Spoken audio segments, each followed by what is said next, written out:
Welcome everybody for another session of our Fireside Chat. Really excited today to have Scott Case, who is the co-founder and CEO at Recurrent, doing some very exciting stuff in the EV space. Before we jump into the chat, just a little bit about myself. I'm Alex Katzmann, one of the founding partners at Growth Inflection. My partner, Stefan Langen, is also here on the series.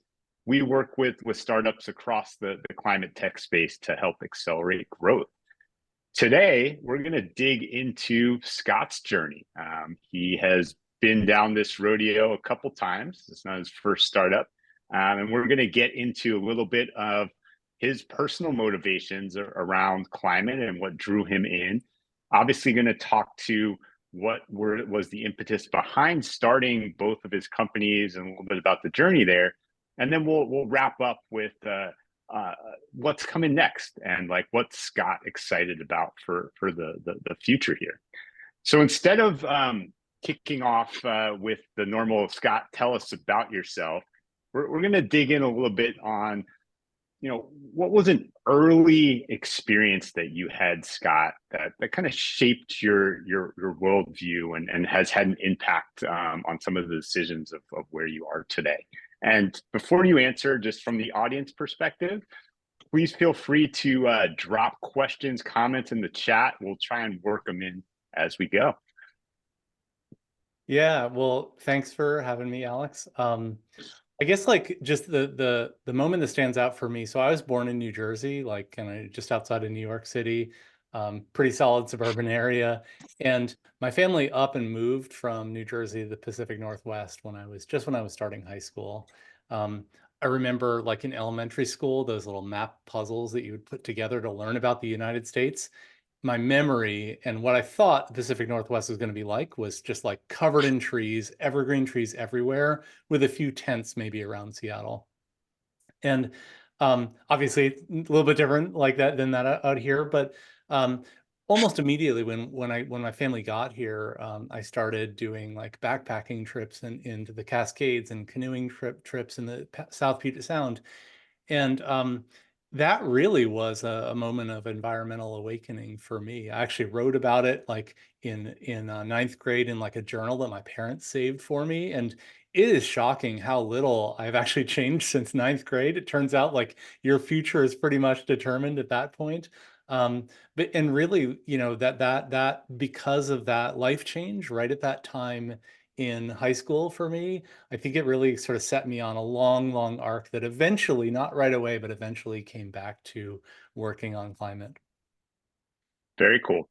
You'll have to tell your kids to save their journals because maybe there'll be something similar that happens here. Well, kind of curious, coming out of ninth grade and the move, obviously you were interested, had some passion for conservation, but you said it was a while until you actually made the jump into climate. What was the moment where you actually decided that, hey, now I'm ready to focus on this? Yeah, I mean, I went immediately after college, went into a career in software, business school, ended up in the ad tech space like back in, that was like 2004. So before it got really cool and everybody got into it. And the company that I was working at got acquired by Microsoft in 2008. And so that at that sort of moment, I was kind of like looking for my next gig, basically. In ad tech, like I really liked the people I was working with, and I thought there were interesting business and technical problems, but it wasn't really very meaningful, in the broader scheme. And so at that moment, I sort of decided, it was the first time in my career that I felt like I had enough, financial stability and network that I could kind of go and do the thing that I really wanted to do. And I came back to that thing that was sort of burning in me from, since ninth grade. The actual moment, I can actually pin it down. In December of 2008, my wife and I went to India for like our big like international vacation. And we were in Goa, and I remember reading the Thomas Friedman book, Hot, Flat, and Crowded, in our room. and I was like looking out over a balcony, and there was a solar hot water heater on the building across the way. And I sort of had this moment. I was like, if India can do this, like the United States can like work on this. And that was the first time I had really read a description of the smart grid, in that book. And I just thought like, hey, this is it's my chance to go back. And so I went back at that point and ended up like meeting the folks that I helped form the company EnergySavvy, which was my first climate startup, and sort of my entry point in. But that was really like that moment for me. Oh, Yeah. but hang on, Alex, what was it for you? I'm just curious about your moment as well. Yeah, I had this moment where I had been working for a startup in the UK that was in the insurance industry and helping them kind of scale.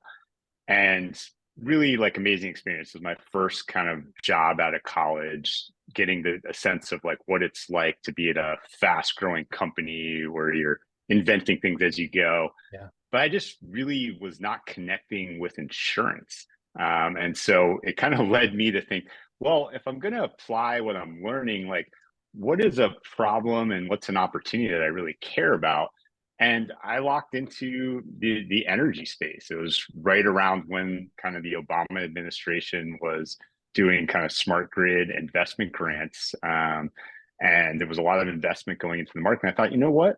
Should apply all of the software and tech kind of learnings that I've had and jump into that space. So that was kind of the That moment for me. that timing really resonates because like EnergySavvy never got any money from that the American Recovery and Reinvestment Act, ARA, right? But a bunch of our customers did, so it was a real accelerant for us, and just yeah, like understanding what a priority it was for Obama, like that was like it. I think that really connected with me as well. So yeah, I could definitely share that. It's funny, like that time was really important to both of us. Yep. No, I think it was kind of one of those moments where you kind of just see what's coming and Yeah, want to get behind something bigger. yeah. Well, I remember you telling me that you had kind of an interesting start with EnergySavvy of just like you were kind of on the way out at Microsoft, but yeah, maybe talk a little bit about kind of like the early days of like how did you join EnergySavvy, and kind of what did that lead to? Yeah, so there was the formation of a company is never like particularly clean, or at least it certainly wasn't for EnergySavvy. There were, the prototypical three guys. We actually weren't in a garage. We were above an antique auto repair shop. So every once in a while we would get like toxic fumes from old cars would like kind of like come up through the windows. Um, but in my exit from Microsoft was definitely a little bit of a sort of sidestep a little bit. I actually ended up like working at EnergySavvy for the first 9 months of the company while I was still first employed by Microsoft, and then after a while I sort of started feeling guilty about it, and I took a leave of absence for the last like 6 months.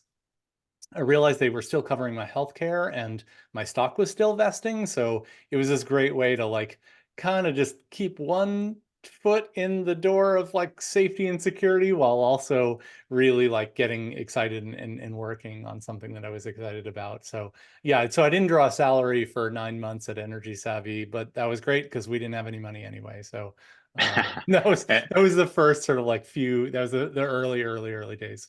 So Yeah, actually, technically, I was not a co-founder at EnergySavvy. I was like employee number one, but the distinction 10 years later did not make any difference. yeah. No, that's a very like creative way to kind of ease your way in, minimize some of the early day funding challenges. So, what was the moment where you said like, all right, I'm all in? We had raised a little bit of money, and there was like, I don't know, it just sort of felt somehow a little bit more official, like there was an actual company there. The three of us at the beginning, we were able to pay ourselves salaries of $60,000 each, like for the first year. And that was like enough I was we were definitely burning, through the personal burn rate was pretty high at that level, but like But it was enough to somehow, I don't know, just felt official at that point, you know? And so I was like, all right, let's do this. And there was some customer feedback and everything like that. But the reality is like, we really didn't know what we were doing. None of us were qualified for doing what we were doing at that point. Yeah, it's almost like you in some ways better you don't know what's ahead when Oh, you're getting into that 100%. Yeah. because yeah, you may not want to go down the full path. But so that takes you on to like a 10-year journey resulting in um, EnergySavvy getting bought by Tendril and now Uplight. Yeah, would love to hear kind of like how did that evolve into the sale, and yeah, what were some of the key kind of steps along the way? Yeah. So, I mean, we just ground it out, you know, over the course of the 10 years. And we built I think we were approaching 10 million of recurring annual revenue. So like, it was a successful business. We had sort of that last year, 2019, 2018, 2019, we were cash flow break even. And but we just weren't growing really particularly fast. And so we sort of sat around going, okay, this is like the 10 million ARR mark. Like if you're not growing really quickly, we're not going to be able to raise much more money on an attractive, valuation. So we either have to sort of like just keep on grinding this out for another 4 or 5 years. And quite honestly, we were all a little bit bored of the same problem, selling software utilities and sort of like going through the RFP cycles and everything. Or the other alternative we realized is like, if we could put together a bunch of 10 million ARR companies in the same sector that were all selling to utilities and all had that same sort of slow sales cycle, you could basically like create something more valuable. And so I had actually starting in early 2018, I sort of like went out and started networking with private equity investors to try and like essentially use EnergySavvy as a platform for a roll-up play that, and I knew all the companies. I mean, Energy was at that time was sort of like one of the companies. That's how you and I met, actually, was Yep. sort of, hey, could these things fit together or whatever? Ultimately, and the other thing was the Tendril guys were doing the same thing at the same time. They were a little ahead in revenue from us, and but we had also, like, we had a year before that actually happened, we had both said, hey, let's like, maybe if this gets all exciting, we'll mash it together and somebody will buy somebody. And they ended up landing the private equity backer and doing that roll up. And EnergySavvy was the first company they bought, after there were like, ended up being like 4 or 5 more that they sort of rolled up, and did exactly what we said. Like the multiple on a $100 million ARR company is a lot higher than the multiple on a $10 million ARR. So yeah, they pulled it together, and we landed our company in what we felt like was a good place for the customers, the employees. Yeah, no, that's great. No, and I definitely remember that period very well from back in my interview times. So Mhm. now that you've got a little bit of distance and kind of perspective on it, you know, would you go through and do the sale again? Do you think it was the right outcome? It was based on where we were, 9 years in. Yes, it was definitely the right outcome. Like, you always think back like, oh, what are the 15 things I could have done differently over the course of the first 8 years to sort of not be in the situation that we were in. But like, given where we were at, it was the right thing. Yeah. No, it's always easy to look back and kind of poke holes and say we should have done this differently, but you make the decisions the best you can in the moments. Yeah, yeah. So coming out of that though, what was your headspace like? Were you kind of thinking, all right, we landed this EnergySavvy in a good place. Now I'm ready to jump right back in, start another company. Were you thinking go in a different direction? Yeah. So I only had to stay about a month after the acquisition. They sort of ceremoniously moved me and Aaron Goldfeder, who was the CEO, to the exit door, so that we were really nicely cash flow positive without our two salaries. Um, but and at the time, like, walking out of there, I was like, I was tired. At the time, I was like, oh, 100%, I'm not starting another company. Aaron, however, was like 100%, I'm going on this ride again. Like, so we both had those sort of like different takes on that.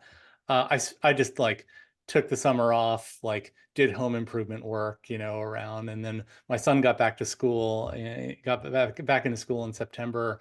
And I sort of ran out of things to do around the home. And I was like, all right, like, let me sort of poke around and see what's up next. And I got connected. I lived in Seattle at the time. I got connected with the Clean Energy Institute at UW, University of Washington, at the time, and ended up taking like an entrepreneur in residence role for 6 months there.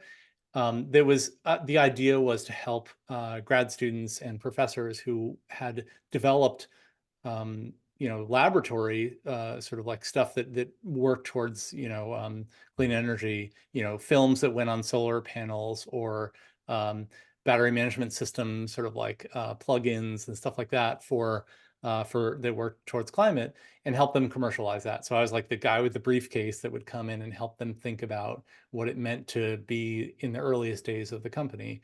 But at the same time, I kind of had started percolating on my own idea, and which is, yeah, there is some logic to it, I guess, like, or maybe there isn't, but it was not 6 months before I went from like, I'm definitely not doing this again, to I have this idea that I just can't not do. And that was the Recurrent idea. And so the time at UW actually gave me lots of chances to talk to professors of material science and chemical engineering, and meet folks that I ended up hiring from those programs. So yeah, I think, and I think it helped launch some other companies as well. Moment Energy actually was one we were talking about a little bit earlier that I met through my time at UW, and sort of helped them along as well. It's an amazing company doing grid storage that I think this thing is great. So yeah. Yeah, no, very cool. Funny how it only took 6 months to do the 180. Yeah, So yeah. when you I didn't started, want to start any company. It was like I had an idea, and it was like, okay, I guess I'll start a company because of that idea. So it's consistent, but it's hard to explain. yeah, no, I get it. So, but at the time you actually started Recurrent, you didn't even own an EV, right? Yeah, so my house in Seattle, we had no driveway or garage or even off-street parking on our side of the street. And so we would have had to like demolish our small front yard in order to get a charging pad there. So we weren't an early adopter. But now what was it, like 2019? So I like hadn't really thought about EVs, and all of a sudden, like I kind of popped my head up. I was in energy efficiency for 10 years. I popped my head up, and I was like, dude, there's batteries driving everywhere on the streets now. Like, that's different. Like, let me sort of like think about what needs to exist in that industry in order to accelerate the transition to electrification. I mean, I knew that like that was a way to, I mean, it's not like in the 10 years of EnergySavvy, we had fixed climate. So it was like, all right, like let's chip away at this in other ways. And that's ultimately the idea around like the auto industry. New car sales need a robust used car, ecosystem to make it work. And that was something that no one was thinking about yet. So that's really where we started, the idea for Recurrent came at that time. Yeah, I was kind of curious. You had this kind of vision for the problem of around battery health with Recurrent. But how much of that vision kind of panned out the way you thought? Anything that changed from like those original kind of thoughts to where you are now? So, I mean, I started the really kind of formally started digging in to the idea that became Recurrent in March 2020, just like a week before the pandemic shut down here in Seattle. Um, so, okay, this is going to sound weird, but like pretty much everything that I thought was going to happen in March 2020 has played out so far. Um, like it's almost uncanny. I mean, like definitely things will go wrong for this company, but like it's pretty much all sort of played out so far. The one thing though is I think like everything has happened slower than I thought it was going to happen. And that's like I think the entrepreneurial, just bullheaded hubris, like to just think like I can make this happen in 2 years, and the reality is it's just been like it's all happened, but it's happened slower than I thought. And yeah, I'd say that's the main story there. And, just for folks listening, I mean, probably some people have some familiarity with what we're doing, but we kind of thought like well, there's uncertainty around battery condition when you go to buy used EV, and that's holding back the market. And so we thought, like, let's be the battery condition report, like kind of I'll put this in heavy air quotes, the Carfax for EVs. Um, and so that was the initial product. And then within the second thing we thought is like, once we have that information on all these cars, we can also play in the market as well. So actually be a facilitator of vehicle sales. I will say the one thing that probably switched around was a piece of that second one. Every used car sale requires the original owner and the new owner, and then there's usually some middlemen in between that, right? So um, we thought, like, as a marketplace play, you need a supply and demand side. You can insert yourself several different places in that chain of custody. Originally, it's like, well, we'll be the cars.com for EVs, but so like essentially supply being dealers, demand being used car buyers. We ultimately, like after a year or two of just working on the battery side, we understood more the dynamics, and we're like, hey, a much better place to sort of plug in there is between the original owner and the dealer. And so those are our supply and demand. So that's kind of the what became, we're now calling sell with Recurrent. So if you're an EV owner and you took good care of your battery, you end up being able to sell with us to an EV specialist dealer and get a premium on your car. Yep. No, and I think when you told me about kind of how the amount of different players that this touches in terms of like wholesale auctions, insurance companies, extended warranties, leasing companies, and banks, you start getting a sense of like, oh, okay, there's a pretty big market opportunity for this. Yeah. Well, Like the odometer reading, like is a car high mileage or low mileage, has been the common currency for the used car industry forever. And we're seeing our data, that's just not a particularly reliable number anymore. That's not how batteries degrade. So I think that we have the chance to be the common currency for used electric vehicle sales. yeah, no, it's super exciting. So on a slightly different kind of topic, so this is, let's say the second time you're starting a company. Was it easier this time around? Like, could you leverage some of the relationships you had with investors, partners, for more colleagues to get started? Yeah, 100%. I feel like to be a second time entrepreneur feels like, at least at the beginning, you are just playing in easy mode.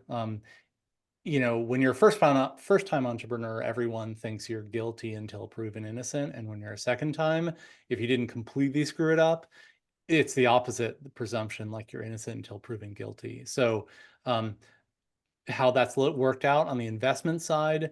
I think it's like 4 or 5 of our investors at Recurrent were also investors in EnergySavvy.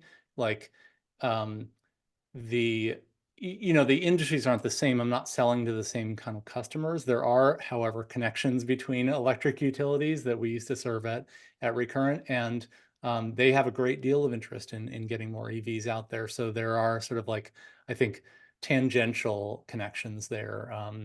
Uh, yeah, team wise, like our company is 22 people. I think 4 or 5 of them are people that used to work at EnergySavvy. So, it is unbelievable how much sort of accelerant you get from going the second time around. Yeah, that's felt great. So, but you know what? You have to do the first time in order to get to the second time. So like Yeah, it's not, it's hard there's no earned. shortcut to get like There's no your shortcut second to get to time the second time. experience. Yeah. Yeah, I guess maybe the yeah, fail fast crowd, but like I'm a grind it out, like if I'm a, like figure out how to make it work kind of person. So yeah, yeah. yep. No, I hear you on that one. Well, we got a few minutes left. Wanted to hit two more questions. So anything that you've intentionally done different with Recurrent versus like, from your experience back at EnergySavvy? Yeah, we didn't really ever have like what many people consider a business plan when we started EnergySavvy. Like we had sort of a vague idea of here's the problem we wanted to solve, but like that was about it. And in particular, like actually the first version of EnergySavvy we thought was going to be a B2C play, helping people make their own decisions about energy upgrades. The go-to-market ended up being as a B2B play through utilities. But when we made that shift, we never went and rewrote the business plan and sort of thought about like, is this a good idea or not? It was just like there was a bunch of money that people wanted to pay us in a different way for what we were doing anyway. And so we were like, yeah, let's do it, because Chase the money. yeah, totally. I think like this time around, like I was just much more thoughtful about like essentially establishing a problem for sure, establishing like market size, and then really thinking through like demand testing. Honestly, like that was something that I incubated the company in the early days with Pioneer Square Labs, which is an incredible startup factory, I'd say, like in Seattle. And I think they were really smart. They have some neat techniques around testing for industry demand through just like the classic MVP, but like on steroids. Like the classic MVP is like a web page with 3 bullets and a click here to buy button.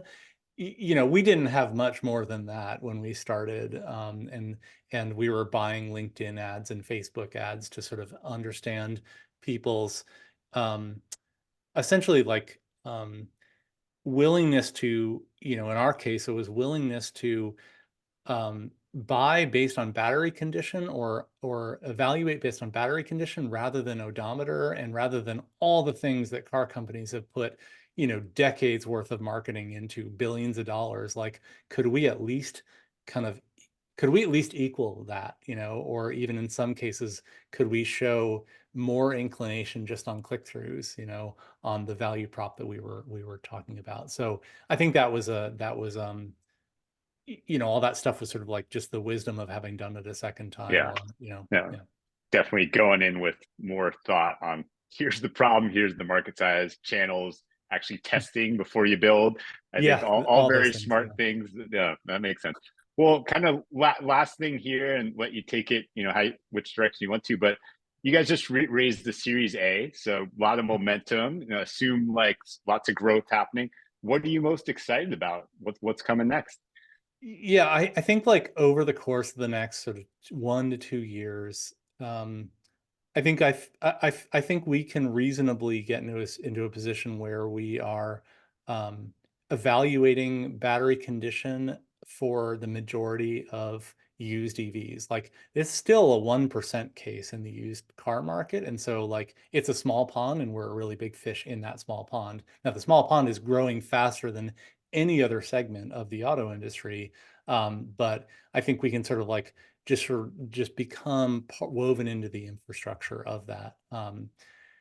The the second thing that I think is really we're looking forward to and we're seeing signs of already is that battery condition becomes less of an intellectual thought of like, oh yeah, I'm curious about that. Like it's a yes, no factor of like, is it good or is it not? And more, it's that's not the reality of how these cars age. What we are seeing now is like the recurrent score on a car. If it's good, it's actually increasing the value of the car and the sale price of the car. And if it's below average for that make, model, and year, it's actually starting to decrease and hurt the value of the car, which I think ultimately is like, first of all, it's what it matches buyer psychology in the used car ecosystem. And it also creates an incentive for the manufacturers to not just optimize for range and charging speed and cost, but also optimize for the longevity of their car, because it actually puts a financial sort of impact on that, like batteries lasting a long time. So I'm excited about just like becoming that a really important part of the kind of the valuation, the financial picture of this market. Yeah, that makes a lot of sense. I see like my Model 3, the range has dropped from I think 275 when I got it to like 262, and you kind of see it going down. And yeah, it's definitely something that I'm keeping a close eye on. But well, thanks a lot, Scott. This has been great, really interesting, and excited to see where you guys keep going to next. So thanks everybody for joining. Follow us on LinkedIn. We'll be doing more events coming up in February, and hope everybody has a great rest of the week. Thanks.